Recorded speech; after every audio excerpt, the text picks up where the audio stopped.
পুনৰায় আকৌ আহিলোঁ আপোনালোকৰ চেনেলত পুনৰায় শুভবাৰ্তা লৈ আহিলোঁ আজিৰ যেটো শুভবাৰ্তা আছে এইটো শুভবাৰ্তা উপদেশক 6 অধ্যায় 2 পদৰ পৰা ঈশ্বৰে কোনো কোনো ইমান ধন সম্পত্তি বহুমূল্য বস্তু আৰু গৌৰৱক দিয়ে যে তাৰ অভিলাষতে বস্তুবোৰৰ ভিতৰত এটোৰ অভাৱ নাই প্ৰেজ দ্য লৰ্ড ঈশ্বৰে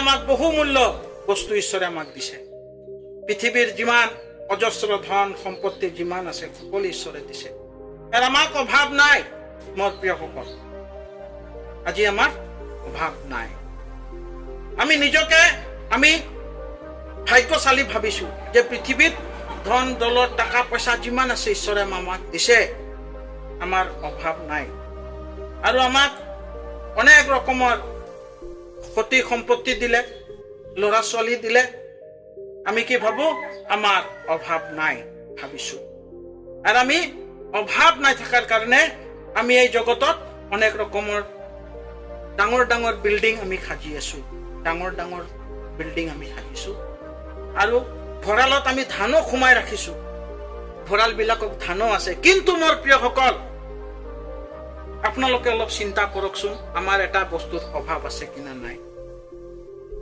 যেটো অভাৱ আমাৰ জীৱনত আছে আজি টাকা পইচা ধন দৌলতৰ সব আছে আমাৰ জীৱনত অভাৱ আছে নাই বুলি বাইবেল কৈছে কিন্তু আমাৰ জীৱনত এটাই অভাৱ আছে এটাই আমাৰ জীৱনত কমি আছে যেটো কমিয়ে আমাৰ পিতৃ আমাৰ মাতৃ আমাৰ ভাই ভনীয়ে আমাক কেতিয়াও এইটো দিব নোৱাৰে কি বস্তু মোৰ প্ৰিয়সকল আপোনালোকক প্ৰশ্ন কৰিছো কি অভাৱ আছে আমালোকৰ জীৱনত প্ৰশ্নটো ডাঙৰ প্ৰশ্নটো আমালোকৰ জীৱনত ডাঙৰ প্ৰশ্ন হয় আপোনালোকে নিজকে অনুভৱ কৰক আমাৰ জীৱনত কি অভাৱ আছে আজি তো বহুত বস্তু আমি সম্পত্তি পাইছো বাইবেলতো কৈছে আমি সকলো বস্তু পাইছো কিন্তু আমাৰ ভিতৰত এটা বস্তু আমাৰ কমি আছে যেটো কমি আমাৰ জীৱনত আছে আৰু সেইটো কমিয়ে মানুহক দেখি নাপায় মানুহক চাব নোৱাৰে একমাত্ৰ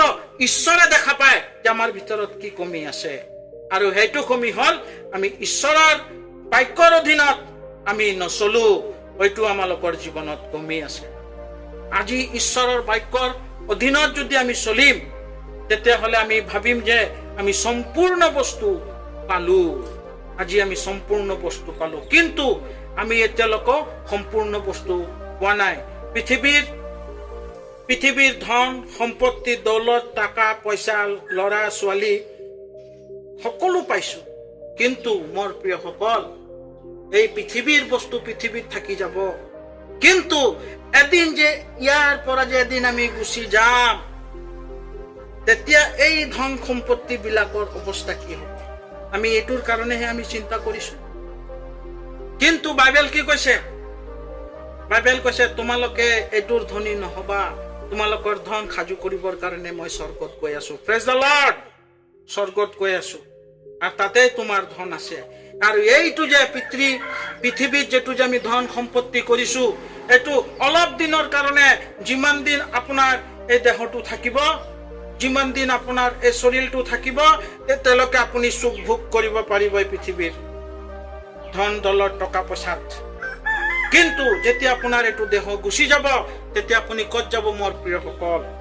তাতে আপুনি ধন খাজিছে কিনা নাই ওই তাতে আপোনাৰ ধন আছে কিনা নাই এইটো ধনটো চোৰ গুণ্ডা বদমাছ লুটাৰা আপোনাক লুটি গুচি লৈ যাব কিন্তু ওইটো ধন আমাৰ খাজিব লাগিব যেটো ধনৰ কাৰণে ঈশ্বৰে আমাক এই পৃথিৱীত লৈ আনিলে আৰু এইটো ধনহে আমি ধনী হ'ব লাগে আৰু এইটো ধনেই আমাক এদিন স্বৰ্গত ল'ব লাগিব আৰু ওই ধনটো কোনে হয় মোৰ প্ৰিয়সকল আৰু ওই ধনটো হল ঈশ্বৰৰ বাক্য প্ৰেজ দ্য লৰ্ড আৰু সেই ঈশ্বৰৰ বাক্যক আমি বিশ্বাস কৰিম আৰু সেই ঈশ্বৰৰ বাক্যক যোগেদি আমি চলিব পাৰিম আৰু ঈশ্বৰৰ বাৰ্তাক আমি চাৰিওপিনে আমি দিব পাৰিম ঈশ্বৰৰ বাক্যটো আৰু সেই বাক্যটো আমাৰ প্ৰকৃতিক ধন হয় আৰু সেই ধনটোক আমি স্বৰ্গত উঠাব লাগিব যেতিয়া আপোনাক প্ৰশ্ন কৰিব মোৰ বাপা তুমি পৃথিৱীৰ পৰা আহিছা তুমি কি সম্পত্তি লৈ আহিছা তেতিয়া আমি কম নেকি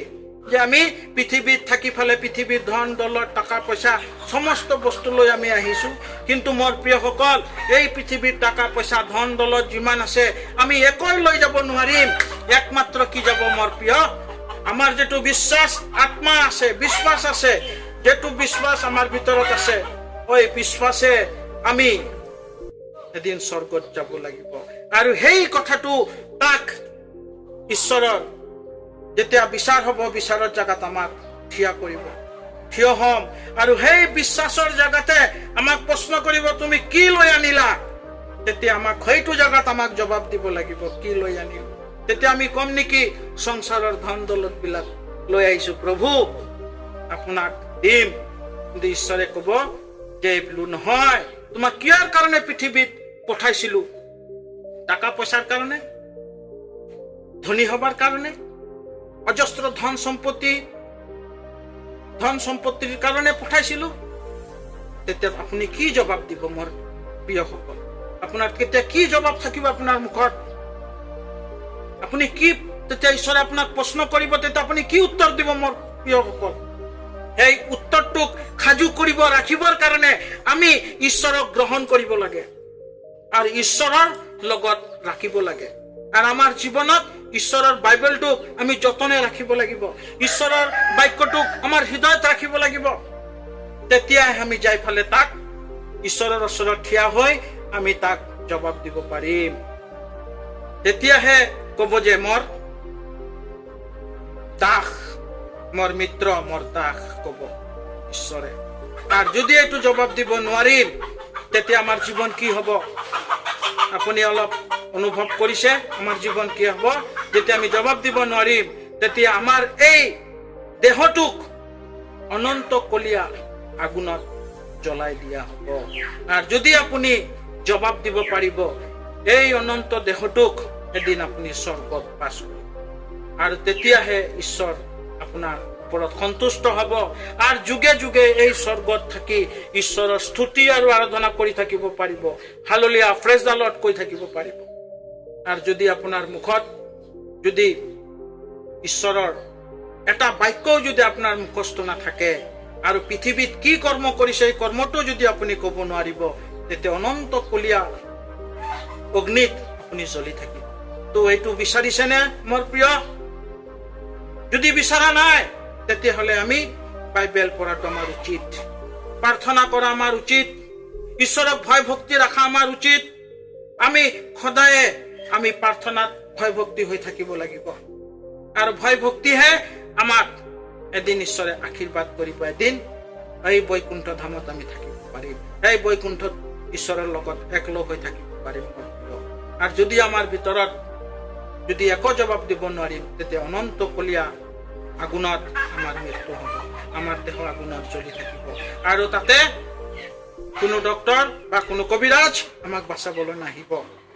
সেইকাৰণে মোৰ মিত্ৰ, যে আমি এই পৃথিৱীৰ ভোগ বিলাস কৰিবলৈ আমাক পঠোৱা নাই ঈশ্বৰে, আমাক পৃথিৱীত ভোগ বিলাস কৰিবৰ কাৰণে পঠোৱা নাই।